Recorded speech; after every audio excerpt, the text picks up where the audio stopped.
folks, figured I'd toss up a quick review on here about the tracker boat that I use when I'm catfishing, the ProGuide V16. Tell you all a little about some of the things about the boat and tell you some of the things that I've done on it as far as modifications and things I've added. So here we go. Alright folks, right off the bat, here is the Bimini top I've added. It is a 4 Seasons Bimini that I bought from Amazon.com. I believe it was $158 if I remember correctly for it. I've added it myself. Instead of actually drilling it into the gunnels of the boat and to use the VersaTrack system, I cut 2.5 inch long pieces of 2x2 angle. Cut the top piece to match the width of the adapter, or the bracket shall we say, and used 1/4 inch stainless steel hardware to install it. And that way, like I said, it avoids drilling into the gunnel of the boat. I use that here for the rear support rods, which I had to buy separately, by the way. And I used it for the main piece right here, as well as for where I hook these straps to on the front. It is a 3-bow 6-foot Bimini top, lengthwise, and I believe it was a max width of 84 inches, which is roughly what I've got at this point here. Typically you put them in the center of the gunnel, but I didn't really worry too much about that. So that's the first thing right off the get-go that I've added to the boat. The next thing I added to the boat, I took the 12-volt plug that was here for like a cigarette lighter adapter. I took that out and installed this piece for 2 USBs. As you can tell, the top ones, both ports I mean, are 2.1 volts, 5 amps. And I also added another one on the opposite side of the boat, so I would have one on either side for if I had someone else on the boat with me, or so I could use it with my cameras to keep them charged. I took the Lowrance hook 3 off of the console and moved it to the front of the boat, to the bow here, and added it to the Minn Kota power drive trolling motor, putting the transducer here, which interestingly isn't level. I'll have to adjust that, tighten it up. But the transducer here, running it through here, taking the screw that holds the cover on this out and installing this instead to run that through, bringing it up to the trolling motor and adding this spring, so I've got slack. It keeps tension on it to a degree, so it's not sitting there flopping around getting caught up in the propeller of the trolling motor. But as I turn, being it's electric trolling motor as opposed to the normal cable style, so when I turn the trolling motor, if it goes all the way around, it don't wrap the cable up and pull it out of the transducer. So that's another thing I've done. I took and where I pulled the other Lowrance hook 3 off of my console, I added the Lowrance Elite 9 Ti and put it in place here so I'd have a better graph. Here I have added a ram mount, as you can tell here, and put a tablet holder here so I can put my tablet on it. So I can hold it right here, so I can put a tablet on it, and I run my navionics on that tablet, so I only have to worry about my sonar on my Lowrance. I do have the navionics chip for my Lowrance. In case I forget my tablet, I still have navionics. Another addition I made on my boat, I added the monster rod holders from Steve Douglas. I've got 6 on the boat right now. I typically have 8, but 2 I took off when I installed the Bimini top. I have not decided if I'm going to keep this same configuration with my rod holders, or if I'm going to add a different thing to the boat and change it up. As far as, again, to keep from drilling into my gunnels and using the VersaTrack system, this is a 2x2 inch 1/8 inch angle. Again, I cut it at 6 inches. 3 inches would have been plenty, but I just like the extra length there. I used threaded nut knobs, again with 1/4 inch carriage bolts, same thing I used in my Bimini top, to attach them to the VersaTrack system. And this is a coupler nut for a threaded rod that I welded onto the channel and painted to match. That way I got full use of the threads on the rod holders. The two here in the center of the boat, I just used the blocks that came with the rod holders or from Steve Douglas and attached them here. I'm going to change that because I do not like it's just not very sturdy. I'm sure it'll hold fine, but I'd just rather have something sturdier. I haven't done it as of yet. Also using I believe that's a 9-inch extension to get the rod holder up off of the deck itself.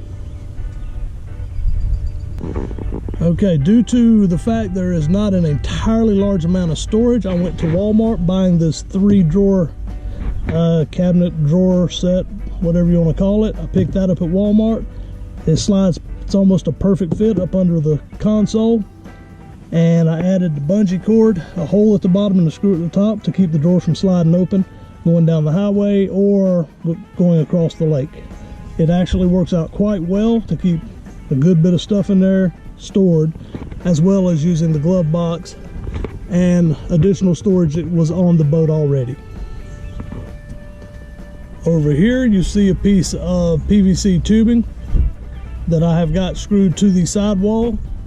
I have the same thing on this side of the boat as well here, and the purpose for that is to add a piece of 3/4 PVC up that I can install my GoPro camera onto when I'm filming, bringing a fish into the boat, netting a fish, or whatever the case may be. I can use this on either side. Also added right here is an LED strip that goes from the stern of the boat. It's a white LED strip that runs the entire length of the boat to the front on both sides. It is white, as I said, 16 feet long, so it goes from bow to stern on the boat, both sides, to illuminate the outside of the boat area when I'm fishing, if I'm fishing at night, to help be able to see when I'm landing a fish. I did not come across the stern of the boat, just on both sides. As you can see, here's the other side as well. And as I said, it goes full length on the boat, both sides. Here's what it looks like at night.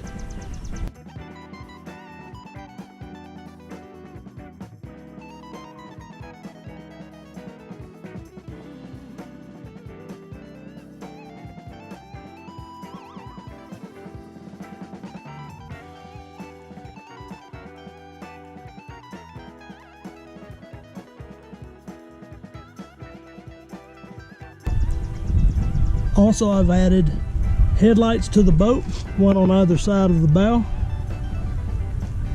So when I'm traveling across the lake at night, hopefully I'll be able to see any logs floating on the surface or any debris or whatever, or maybe a small boat or something out there that don't have lights, which they shouldn't be at night, but just in case, I'll be able to see where I'm going and not have to worry about hitting them.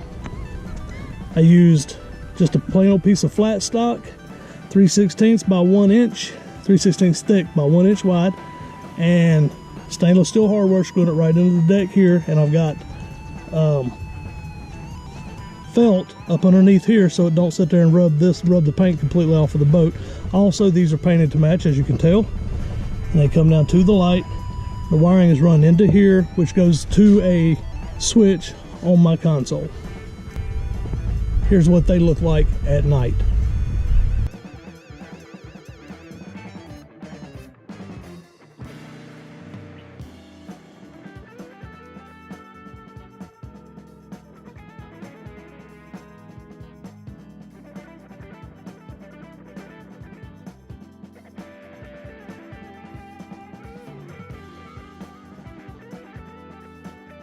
Back to my console. Again, this is the USB outlet. You see a switch right here. This is for the light on the outside of my boat, the perimeter lights that goes on both sides, the LED strip. And here is the switch for my headlights, if you will. Both are run on 12 volts. Both go through the fuse block.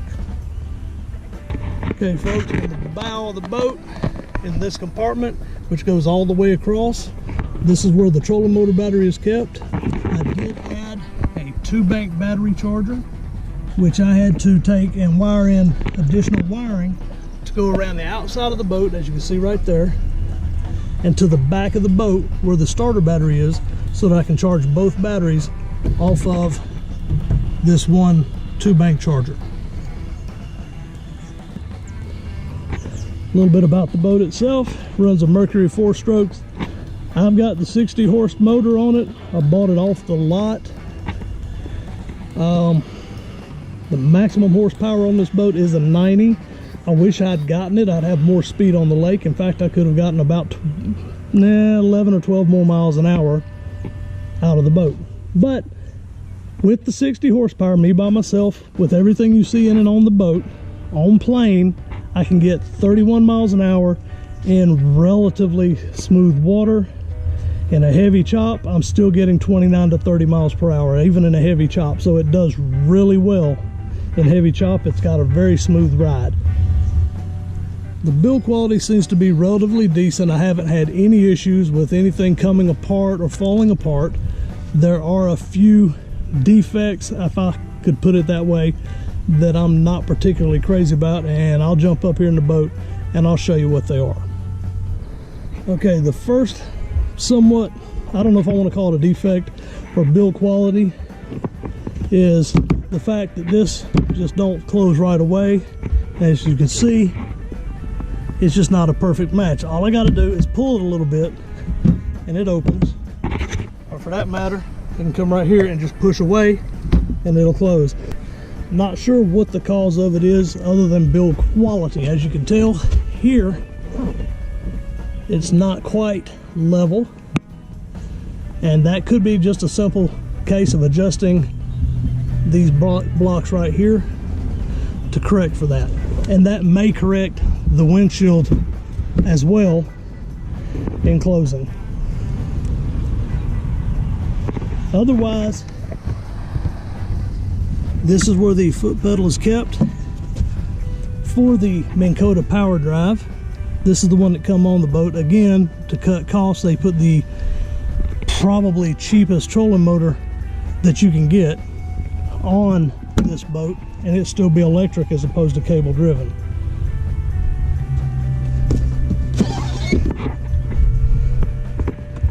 The seats are of decent quality, not the most comfortable. There's a lot nicer seats on other boats.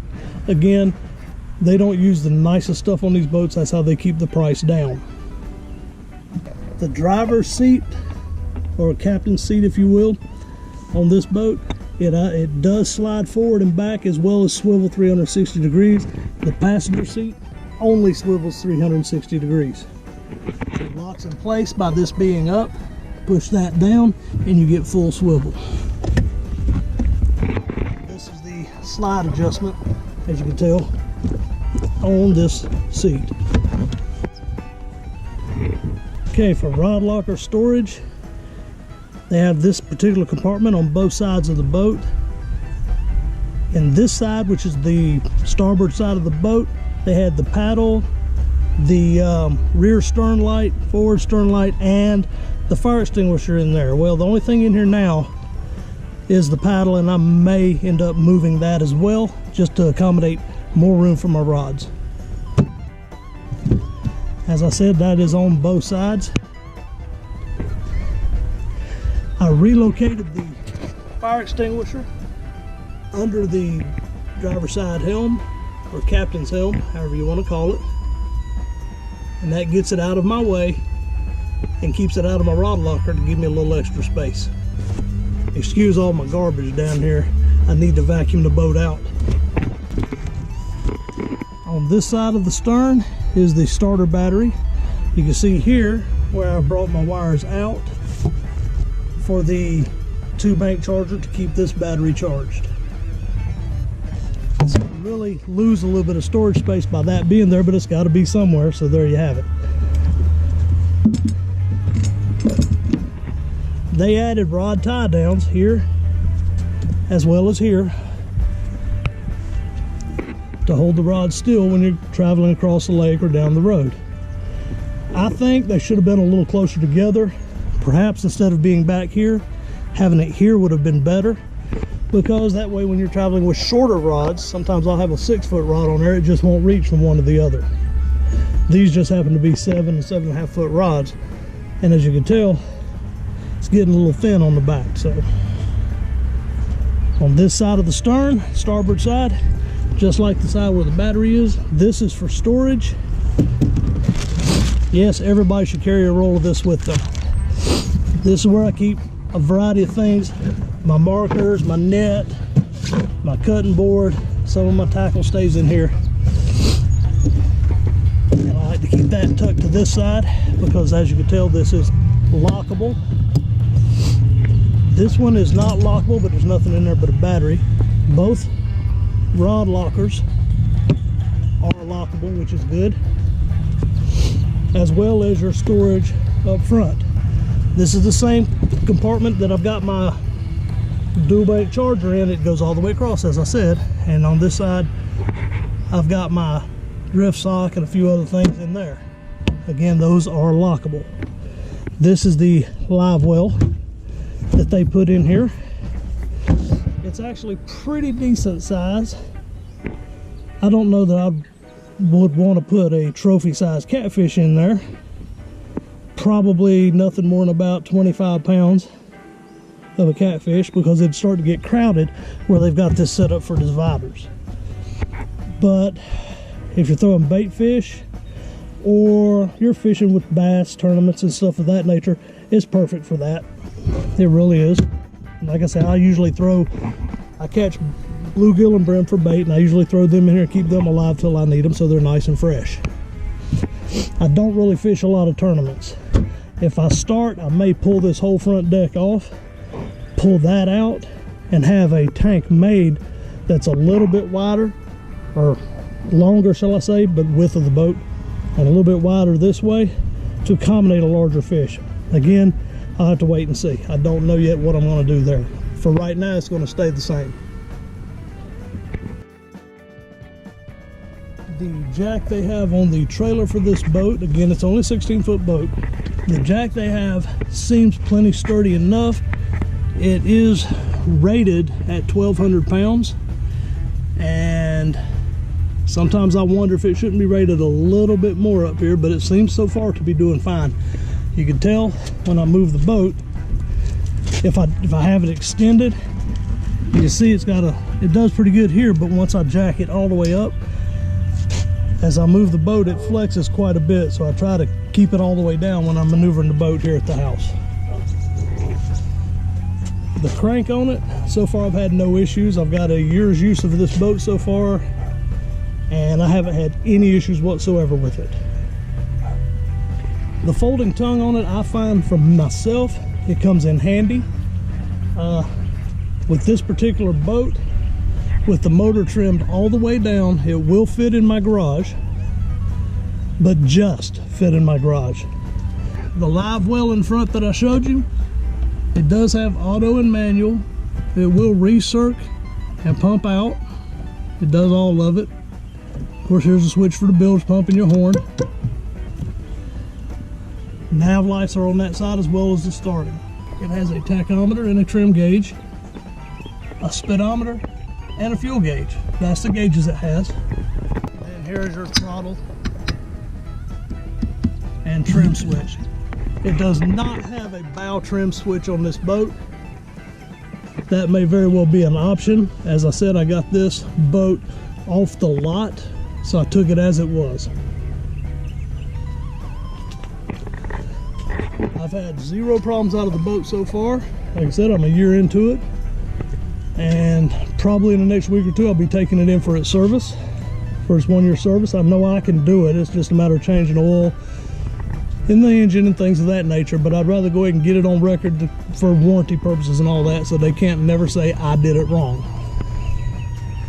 The straps are not the greatest. They hold the boat down, they do their job, they do what they're made to do. A lot of people prefer to go to a ratchet strap. I have not as of yet, until I start seeing wear, or these look like they're about to start ripping.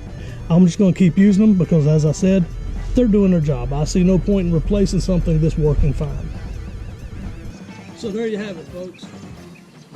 As I said, the Tracker V16 ProGuide walk-through windshield. So far, it's been a great boat. Would I buy it again for what it cost? Yes. As long as I don't have but 2 seats in it, for the most part, I have room to fish and catch fish and do what I want to do. Would I like a longer boat, a larger boat? Sure I would. Who wouldn't? But it's a matter of, I could afford this at the time, I could pay for it, and I don't have to worry about anything else because it's at a good price point. There are better boats out there, there are nicer boats out there, but for what I paid, and for what this boat does, it's worth the money, folks. I mean, if you don't have a lot of money to spend on a boat, if you don't have a huge budget, go ahead and get you a Tracker. They're fine. There's a lot of bad talk, people smack talking. Yeah, they're not, you know, they're not a ProCat 200. It's not one of the really nice big boats, the Excel boats. As I said, Crestliner, it's not a Lund, but you pay a lot more for those boats. But for what you would pay for this, you get your money's worth. Yeah, you get what you pay for, and you get your money's worth. As I said, I've had for a year, I've never had the single first issue yet. It's run flawlessly. I do run ethanol-free fuel in it. Don't want ethanol in the engines. Yeah, you can put a little bit in, throw some alcohol, that'd probably be all right. Again, I'm a stickler for details. You're supposed to run ethanol-free. If I can get my hands on it, I'm gonna. So, again, great boat. I have no problems with it. The trailer's been fine. These are supposed to be able to pop the cap off on the hubs and lube up those.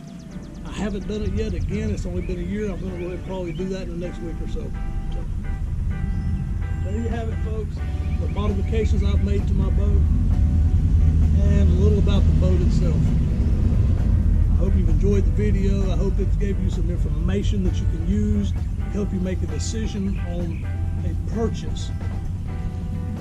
Just look at your budget. It's as simple as that. Where is your budget? What can you afford to buy? I didn't really want to spend the extra for another foot of boat, even with the Tracker. To go to the 175, you get another 11 inches of boat, or I think 11 to 13 inches long and maybe 10 inches wider. But it's about like $3,000–4,000 more for that extra boat. You get a little bigger motor. The only thing I wish I had done was paid the $2,000 and upgraded to the 90 horsepower motor. But again, this boat has served its purpose. It served me well for the first year, and I think it would serve you great too. Thanks for watching. Have a great day.